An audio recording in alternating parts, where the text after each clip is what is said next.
বাবা কম্বল গা দিয়ে বাপ বেটা সুন্দর ভাবে টিভি দেখছে। হ্যাঁ, সুন্দর ভাবে টিভি দেখছে। চলো বাপ বেটা খাবার খাবে, ভাত খাবে। ভাত নিয়ে আসো না এখানে। আমি এখানে ভাত আনবো না, বেশি আর কি না। হ্যাঁ, এখানে ভাত আমি আনতে পারবো না, রান্না করে চলো। না চলো এখানে ভাত খাবি।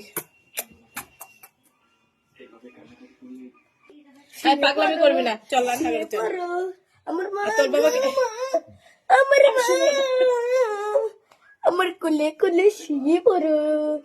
চলে না, আমার পাগল আমার সোনা ছেলে। বাবা এমন করে না, দুষ্টুমি করে না। চুলে টান লাগতেছে, ইস রে।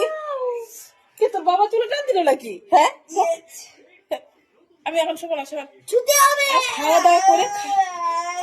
খাওয়া দাওয়া করে পরে সব পাগলের দল।